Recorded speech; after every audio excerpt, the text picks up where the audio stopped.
the techniques I came across a number of years ago, which I quite like, is think of all the things you want to do, and then imagine that you can put them into tasks into 4 layers. The most impactful tasks are the highest layer, and the least impactful tasks are the lowest layer. And then when you look at the tasks through that lens, where would you like to spend your time? The question is from Thinking Focus. Hello, I'm Rob. Hi, I'm Paul. And the question is, how can I be successful when I don't have enough time? So this is another one of our mini-series in The Question Is, where we're exploring questions that have come up whilst we've been coaching other people. So when faced with this question, our responses sometimes are different between us. So what do you think, Paul? How can I be successful when I don't have enough time? Maybe I should try to speak properly, first of all. Well, my first suggestion would be get one of those time turners out of Harry Potter, because that worked for Hermione really well. Do you know the other thing I'd like out of Harry Potter, if we're on that subject, is I'd also like a pensieve. I'd love to be able to just take your thoughts out and keep them till later.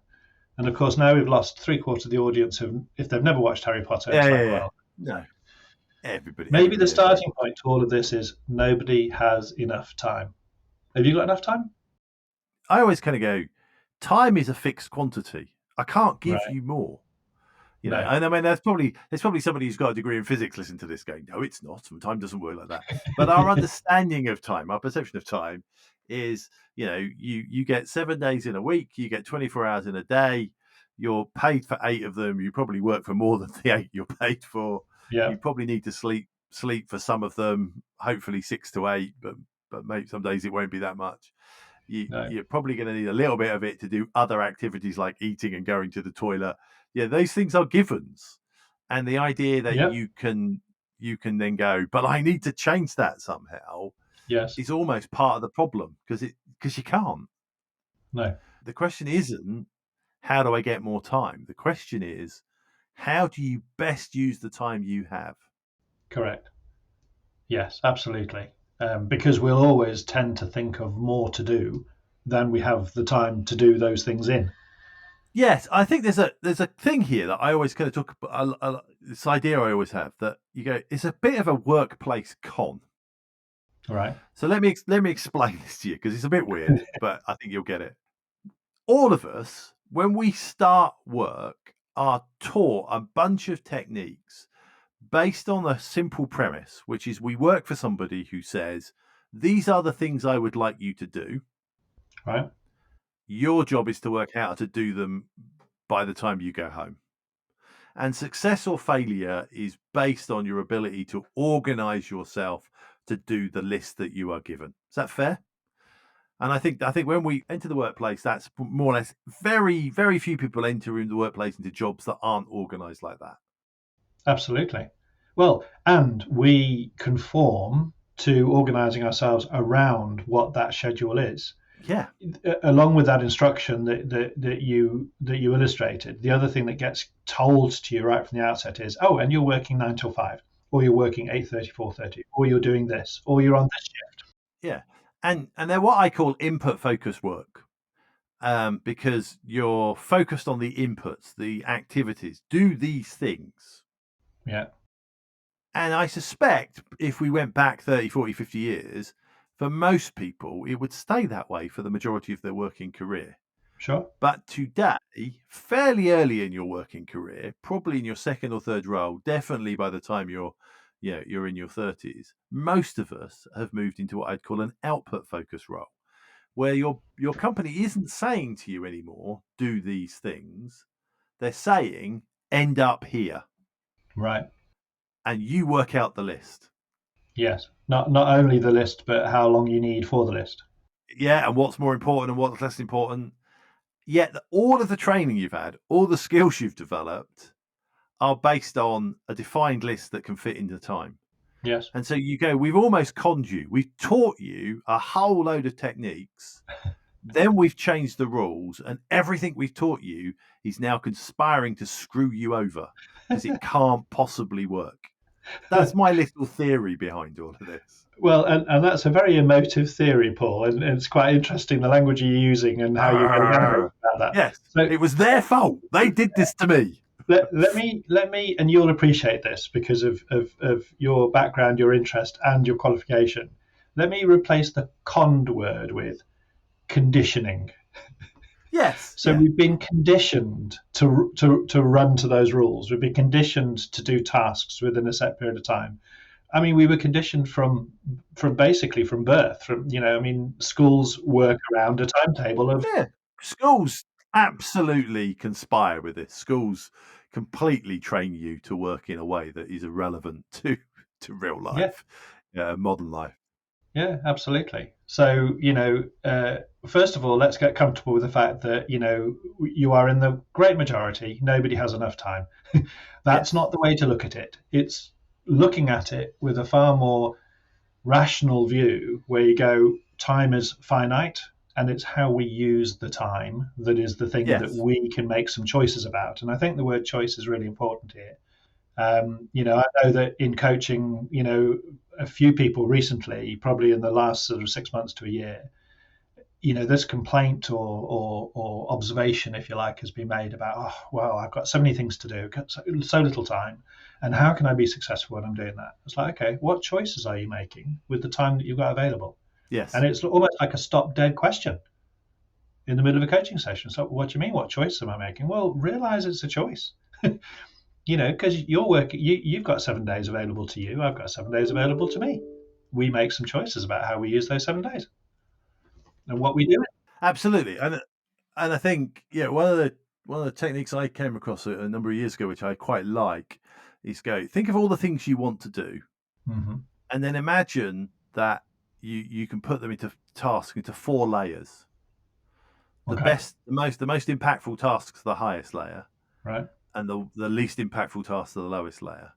And then imagine the high layer tasks have a times 1,000 impact on your goals. The next layer down times 100, the next layer down times 10, the next layer down times 1.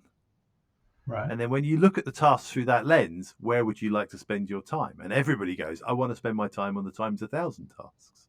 So you go, well, are you? How many times 1,000 tasks are you prioritizing, and how many times 1 tasks are you doing because you feel like you have to? Actually, it's going to make bugger all difference to the outcome. Yeah, absolutely.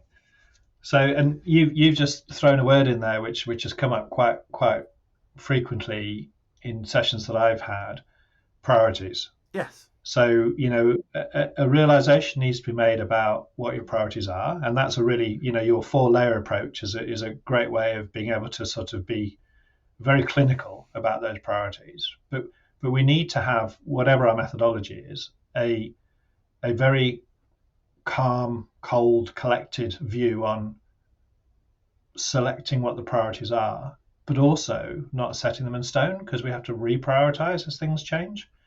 Yes, and we have to be agile because we're going to learn new stuff. Things are going to change. The boss is going to come in and go, yeah, we were going that way. We're not now. We're going this way. You just got to be attuned to that all the time. Absolutely. Oh, but I was working on this. You asked me to work on that. Yeah, I know. But priorities have changed. We need to work on that. Or that's become less important. And I think that comes back to your layer illustration again, because it's like, that's no longer a 10 times. That's now become 100 times. So we now have to do something different with that.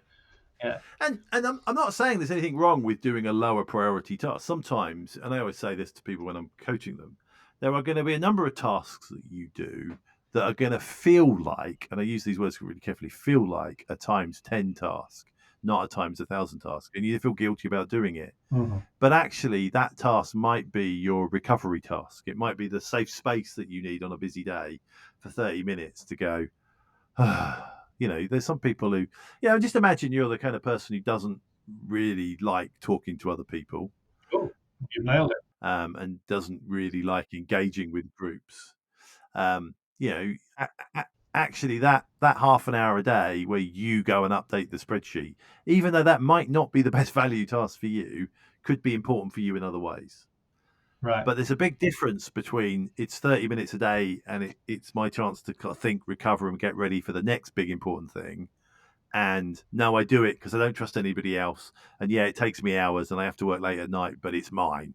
They're very different perspectives of the same task. So that's really interesting, Paul, because what you're pointing to, what you're reminding me of, is attention management Yes. as opposed to time management. That's what you're describing, really, isn't it? Yeah. Where am I going to place my attention? In the next X minutes, X Yeah. hours, X days. What's important to me? And the other part of attention management for me is, and who's trying to grab my attention? Yeah.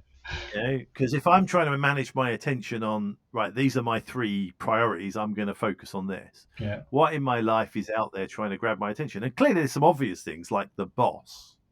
The boss is going to grab your attention. Some of your colleagues are going to grab your attention. Oh, Rob, can you just stop a minute and help me with this? Well, Yeah. it may be, but maybe not. Maybe now's not a good time. Maybe I need to control that in a better way. But there are Right. other things.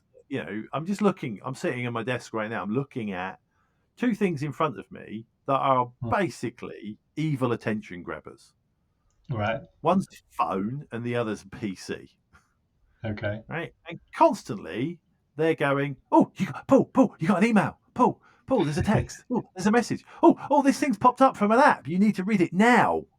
Yes. Yeah, and I think we have to be aware of those things as well and go, those are huge attention grabbers that distract us and cause us not to to feel like we haven't got enough time to do all the things we want to do. Yeah. No, definitely. And it's interesting because that's a change in language. I mean, I dare to say it's a change in mindset, but language has to happen first. Where you sort of go, how are you referring to those things? Because most people who are short of the resource of time will actually blame the time thing, and people have taken my time, and my time disappeared, and this happened and that. It's like, well, actually, let's come back to the choice thing here. How well did you manage, or how good a manager are you of the attention stuff? Yes, and I think to do that successfully, you have to then go to a higher level, Right. which is you can only manage your attention if you know what's important to you. Right. Yeah, if you don't know what you're trying to achieve, how do you know if you're focused on the right things? Right. Okay. And so that focus will be the importance is measured by what value, Why? the fact that That's actually a it's measured value. like that's probably a podcast in its own right, Rob, because that's a huge question. um, Right. Write it down quick. it could be importance is measured by value to the organization, success in the role, your goals. Yeah. Value to yourself. Yeah, to some extent, you and I could walk into the same task and have completely different perspectives of why it's important. Yeah. And that's why, in organizations and teams and leaders, we spend so long aligning people around what we're doing. Definitely. But I think the bigger one for me is most people, if you go, what are the 3 most important things for you right now? Most people can't answer the question immediately. They don't know. They've not thought about it. Yeah. Well, especially if you're not doing one of those classic time management things that is recommended to do, keep a note of things, prioritize them as you do it, so that you've got your working to-do list or whatever your name you might put to it. But that's a task list. That's not what's important. It is a task list. Yeah. What's important to me is going, let's say you're a salesperson. You might have 50 customers you're trying to meet. Mm-hmm. You might have 2 new products you're trying to introduce. Yeah. You might have a load of admin that you need to do. Mm-hmm. But actually going back and saying, right, what's important to me right now? Right now, my big priorities, it might be I've got a gap to target of X. I've got to close. I've got to find 5 new deals that I set up now because they'll be my big things for next year. And there's a new product coming down the line that I don't really understand. So I've got to learn how that works so I can start talking to customers about it. I've made those up, but they just off the top of my head. They're your priorities, because now you can look at the tasks and go, if they're my priorities, and probably in that order, gap first, set up next year second, new product third. Yeah. Of all the things on my task list, what drives me towards my gap? Right. Because then you can look at some things on the task list and go, yeah, that is reasonably important.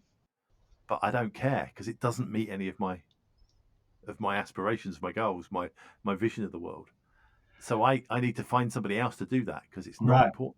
Right. Okay. And I was just thinking that very same thing because, like, I need to find somebody else. So this is where delegation is really important. So part of the prioritization piece is, if I'm the person who needs to do that because whatever the reason is, then fair enough. You have to prioritize and reprioritize. But actually, a way of being able to manage what you're paying attention to is a very good recognition of, am I the person who needs to pay attention to that, or do I delegate that to somebody else? And this is where it gets really interesting, particularly if you get to a bigger role, a senior role, where you have to put your attention on the things where you offer the best value, not things where you're the best at it. Okay. So take this. It's maybe you're, an ops leader. Maybe you run a manufacturing site. You might be the best person in the manufacturing site to walk the floor every day and spot what's going on and get people to tidy stuff up and motivate the team. Right. You might be amazing at it. You might love every second that you do it. But there might be 4 other people in that factory who could do that, not as well as you, but perfectly adequately. Pretty well, yeah. Right? There's a thing over here about what the factory needs for 2 years' time. You're the only person that can do it. You hate doing it, you hate doing it, but you're the only person that can do it. But that's the one that deserves your attention, not the thing you love doing. Right. So it's a difference between what am I best at and where's my best value. And my best value might not be the most enjoyable tasks. And you know what? I think there's something else, another layer to that, Paul, which is slightly more emotional, because you've sort of described that very clearly about what am I best at, what gives the best value. But there's also the conflict, and it's another distractor about, what do I like doing? Yeah. What do I like? I like doing those things. You probably like doing them because you are quite good at them, but actually it's a distractor. Yeah, and your sense of control. And there's, like I said before, there's nothing wrong with going, I'm going to put a portion of my time every day on things I like, not because I'm doing them because I like them, but I'm doing them because that's where I get to recover, to build some resilience. It's maybe a bit of a reward mechanism. It could be a reward. It could be thinking time. There's a couple of tasks I do that, I'll do, I normally of an evening or something on my workload. Yeah, there's no reason why I can't just find somebody else to do this. But I can sit and do it, and my brain will then start to think because it's easy and it's, and so I keep those tasks. But they can't be getting in the way of stuff that really matters against my goals. No, absolutely. So I think one of the things that's come out loud and clear to me, and I don't think you've used these words specifically, but it's about focusing on critical tasks that add the most value, whether it's to you or to the business. And how do you know they are? Because you can measure them, because you can measure the outcome.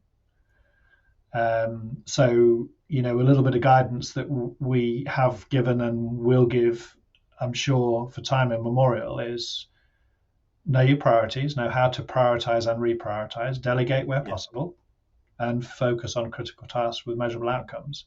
All of those things are good attention management strategies, and we're swapping attention management with the time management label. Yeah, because time is unmanageable. It's just Absolutely. You're going to wake up in the morning and it's going to whiz by at whatever pace it whizzes by. Yeah. And if none of that works for you or makes any sense, then go and find Hermione Granger and ask her for her little time turner. Next time on The Question Is. When people get to that, what's the point? Particularly if you're senior or you're in a big role or you're seen to have been successful, people around you will tell you about how great your life is. So they will tell you about all the things you have, but that's not the reason why you've got to this point. The reason you've got to this point is you can't work out the why bit of the question, not the what bit. To find out how Thinking Focus can unlock the potential within your organization, go to www.thinkingfocus.com, where you'll discover more about the work we do, helping our clients increase productivity and enable change.